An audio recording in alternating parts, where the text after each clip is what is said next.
안녕하세요. 토요미스테리 디바제식합니다. 이 사진, 화목한 가정의 평범한 여름휴가 장면이죠. 하지만 알고 보면 결코 평범하지 않은 점이 있습니다. 이 사진이 찍힌 시간과 장소는 1984년 북한 원산 앞바다였죠. 자, 그렇게 해석해보면 북한의 해수욕장에서 담배를 물고 있는 외국인과 아내로 보이는 동양인 여성, 그리고 혼혈 아기까지. 과연 이들은 어떤 사연이 있는 걸까요? 우선 사진 속 외국인은 찰스 로버트 젠킨슨입니다. 그는 최초의 월북 미군 겸 북한 이탈 외국인으로 알려져 있죠. 듣기만 해도 아주 화려한 타이틀인데요. 찰스 젠킨슨은 지난 1965년 한국 비무장지대에서 주한미군 병사로 근무했습니다. 24살이던 그는 혹여 자신이 베트남 전쟁에 파병된다면 죽을지도 모른다는 두려움에 휩싸였고, 이 전쟁 기간에는 어딘가에 좀 숨어 있어야겠다고 생각을 하던 중 술에 만취한 어느 날 38선을 넘어 월북을 선택합니다. 월북 미군이라는 타이틀은 그때 얻게 된 거죠. 그렇게 북한에 도착한 젠킨스는 대대적인 대북 홍보용으로 사용됩니다. 아니, 미국을 버리고 북한을 스스로 선택한 사람이다라는 영웅 타이틀을 거머쥐게 된 거죠. 그는 김일성 선전 영화에도 출연을 했고 김일성의 영어 교사도 맡으면서 삶을 이어갑니다. 북한 입장에서는 이 외국인 젠킨스의 이용 가치가 상당히 높았을 텐데요. 그러면서 그가 북한에서 잘 정착할 방법을 모색하던 중 당이 나서서 결혼할 상대를 찾게 되죠. 그런데 문제는 그 당시에 납북을 한 외국인들은 북한 주민들과 철저히 분리되어서 감춰져 있기 때문에 현지인이 아닌 또 다른 외국인이 필요했습니다. 그 과정에서 선택된 여성이 바로 사진 속 젠킨스 옆에 있는 여성, 북한에 살던 일본인 소가 히토미였습니다.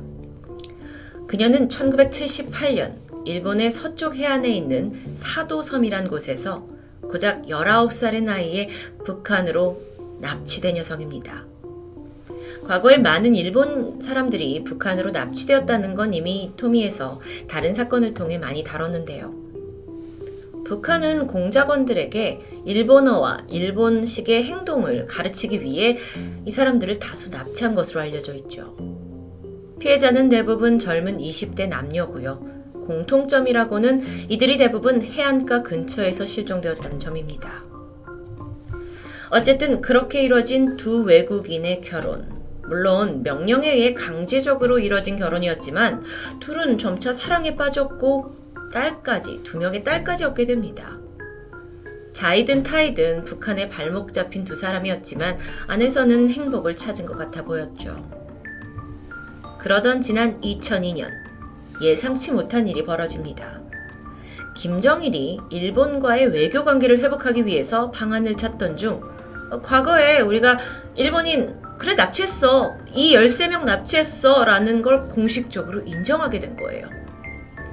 물론 이 13명 외에도 더 많은 사람들을 납치한 것으로 추정되지만 그때 북한이 인정한 사람은 오직 이 13명 뿐이었죠. 그리고 그 명단 안에 있던 인물이 바로 소가 히토미였습니다. 그렇다면 그녀는 이제 다시 일본으로 돌아갈 허가를 얻게 된 건데 문제가 있어요. 그녀와 결혼한 남편 젠킨슨 그리고 두 딸은 대상자가 아니었습니다. 즉 북한에 남을 수밖에 없다는 거죠. 가족은 희망의 끈을 놓지 않았습니다. 그로부터 2년 후인 2004년 젠킨스와 두 딸은 북한과 일본의 첨예한 이해관계 속에서 마침내 일본 정부의 도움으로 무사히 북한을 빠져나왔고 일본에서 히토미와 재회합니다. 바로 이때 월북미군 플러스 북한 이탈 외국인이라는 타이틀을 얻게 된 거죠. 젠킨스는 일본 도착 직후에 주일 미군 사령부에 자진출두했는데요. 이 사람은 미국 역사상 최장기간 탈영병이라는 이런 타이틀이 또 주어졌고요. 군사재판을 받게 돼요. 중형이 내려질 거라고 예상했지만 인도적 차원에서 불명예 제대 판결에 그쳤죠. 이후 그는 일본에 있는 작은 섬에서 가족과 정착을 했고 기념품 가게 판매자로 소박하게 살아갔다고 합니다. 아주 평범한 삶이었지만 북한에서는 제대로 누리지 못했던 자유를 얻었기 때문에 그는 현재 아주 만족한다고 말했는데요. 한편 찰스 젠킨스가 평양을 떠날 때 그는 거의 지난 40년 동안 가지고 있던 소지품들을 모두 압수당했습니다. 가지고 나갈 수가 없는 거예요. 근데 이때 북한 관료는 특히 젠킨스와 그의 가족이 아닌 다른 사람이 포함된 사진을 모두 다 가져갔죠. 철저하게요. 그런데 사진 한 장을 놓쳤습니다. 그게 바로 바닷가에서 찍은 이 사진이었죠. 그런데 예상치 못한 반전은 지금부터입니다. 이 사진이 공개된 후 또 다른 충격적인 사실이 드러나는데 젠킨슨 가족들 뒤로 보이는 젊은 여성의 얼굴. 짧은 머리에 평범한 북한 여성으로 보이는 그녀는 사실 40년 전 마카오에서 실종된 태국인 아노차 판초이였던 겁니다. 1955년 태국에서 태어난 아노차는 고등학교를 졸업한 후에 방콕으로 거주지를 옮겼어요. 그리고 마사지사로 일하면서 매달 자신의 수입을 가족에게 송금했죠. 그 돈은 약 10명의 가족을 부양해야 하는 유일한 수입원이었다고 합니다. 평소에 고향에 돌아갈 때마다 양손 가득 선물을 챙길 정도로 애틋한 사람이었다고 하는데 그러던 1978년 5월 아노차는 더 좋은 일자리를 찾아 마카오로 떠나게 됩니다.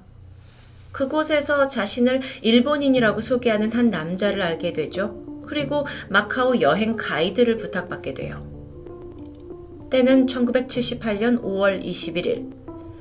예정된 그 가이드 일정이 잡혀있던 날이었는데 아노차는 자신의 아파트를 떠나면서 친구에게는 근처 뷰티살롱에 가겠다는 말을 남겼습니다. 그리고 이후에 약속 장소인 해변에 도착한 그녀는 2명의 남성에게 붙잡혔고 강제로 보트에 태워졌습니다. 목적지는 예상대로 북한. 그러니까 이건 공작원에 의한 계획적인 납치였던 겁니다. 아노차는 공작원들이 보트에서 그녀의 옷을 세탁했다라는 것까지 생생하게 기억하고 있다는데요.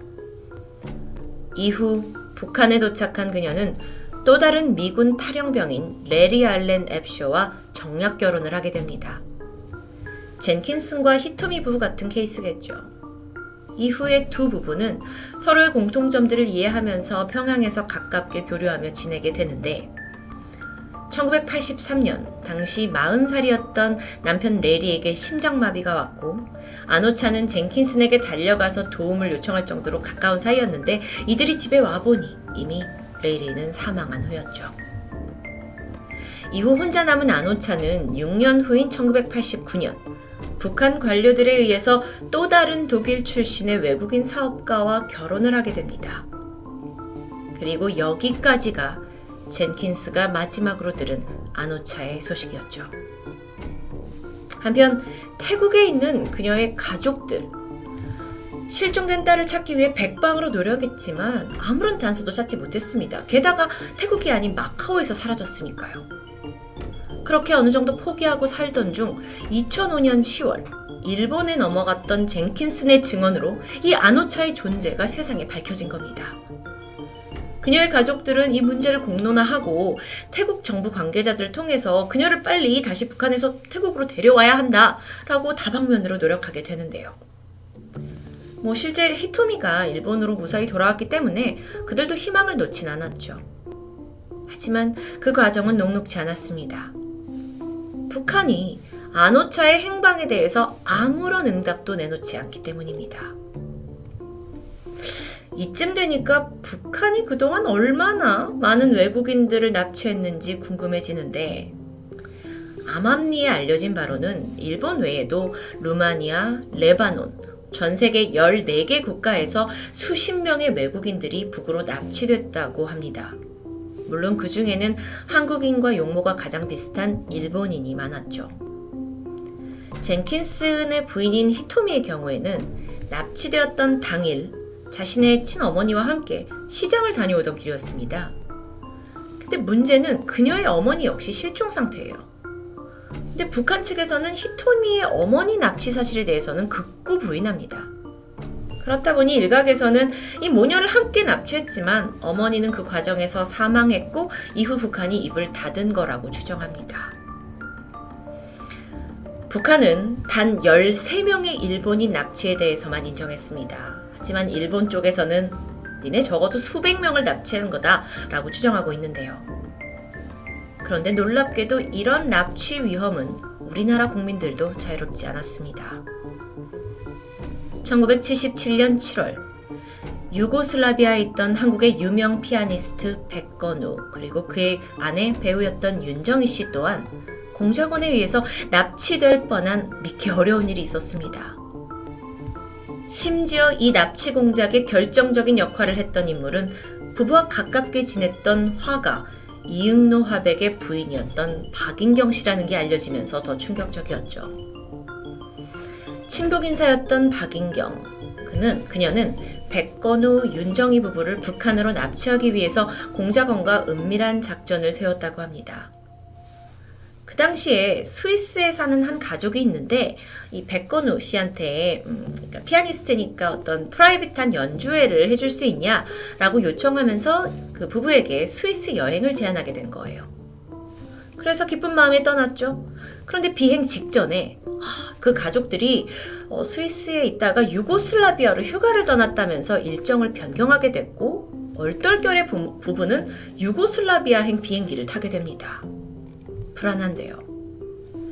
그곳에 도착을 해서 전달받은 주소지로 찾아가게 되죠. 그런데 이상한 느낌을 감지합니다. 이 집이 절대 일반인의 가정집 같은 느낌이 아니었다고 해요. 그리고 결정적으로 그들을 맞이한 사람이 서툰 영어를 쓰고 있는 북한 남성이었다는 것이었죠. 이상한데 일단은 벗어나야겠다고 생각한 부부는 재빨리 타고 온 택시에 다시 올라탔고 그 길로 미국 영사관으로 달려가서 보호를 받은 뒤 가까스로 귀국에 성공합니다. 이 사건은 지난 2003년 북한이 공식 문서를 통해 시인한 케이스고요. 국내에서는 2017년 한 언론사의 취재로 공개되었습니다. 옆에 보고 계신 이 사진은 당시 언론사에서 확보한 백건우 부부의 진술서입니다. 이 케이스를 보더라도 북한 납치설이 단순한 루머가 아닌 실제 우리 국민들까지 위협했던 심각한 사안이라는 걸 알 수 있죠. 다시 아노차 이야기로 돌아와서 태국 정부는 지난 2007년 일본에다가 아노차 송환권을 도와달라고 하면서 여러 가지 노력을 했습니다. 하지만 내부적으로 태국에서는 불안정한 정치 상황, 그런 와중에 별다른 성과를 낼 수가 없었다고 하는데요. 그 이유를 좀 살펴보면 계속해서 태국이 쿠데타로 정권이 바뀌었고 그렇다 보니 여태까지 쌓아온 외교 관계를 다시 형성해야 했기 때문이라고 합니다.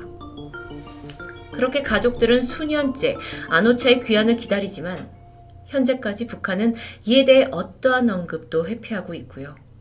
시간이 지나다 보니 이젠 태국 정부도 더 이상 적극적으로 나서지 않고 있는 상태입니다. 한편 젠킨스는 아노차가 분명 북한 어딘가에 살아있다고 주장했죠.